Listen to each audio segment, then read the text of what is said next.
Good morning and welcome to a new quick edit video. This time with another sunset image for which I want to show you the post-processing for, but first here are the before and after images.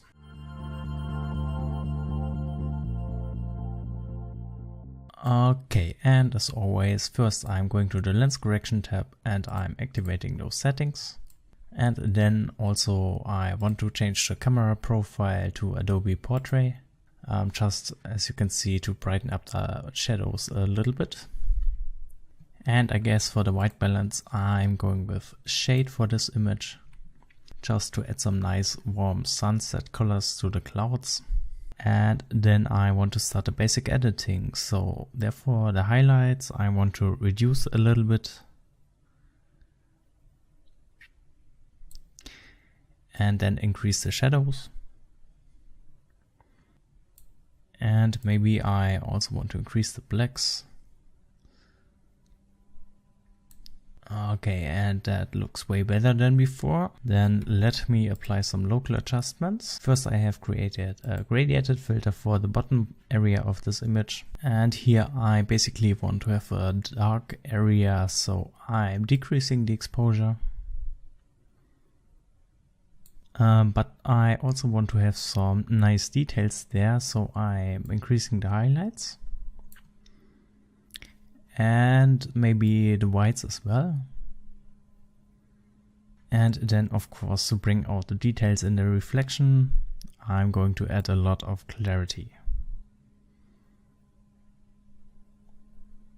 And for this image I also want to make use of the adjustment brush tool. First let me work on the clouds, and the reason I'm using the brush tool in this case is I can select a way more specific area with it than by using the radial filter or the gradiated one.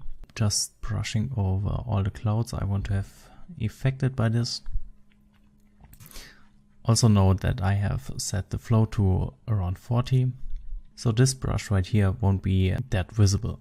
Okay, and the only thing I want to do with this one is just to add some clarity. As you can see, it's already set around 70. I could also go to 100 actually. Okay, and then I want to apply one more adjustment brush. And this one is just to add some kind of haze effect over the water area. Again, for this it's important to have a rather low flow, so it still looks natural. And for this I'm just brushing over the surface here.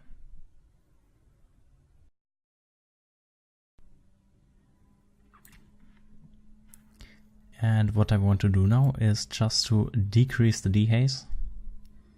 And you can see how this adds this nice little fake fog effect. So again, dehaze to -100. And I could also decrease the contrast to further increase this effect. And because this fog looks kind of too yellow for my taste, I'm also reducing the temperature. And that's it for the adjustment brush. Then I have also applied two radial filters, one bigger one for the center part of this image. This one is just to make this area a bit brighter, so I'm increasing the exposure this time. And I also increase the whites. And maybe the blacks as well. Or maybe it's a bit too bright, so I'm reducing the exposure a bit. And then the second radial filter, maybe you can guess it already, is again to increase this haze effect. So here I'm just decreasing the dehaze again. Not too much though.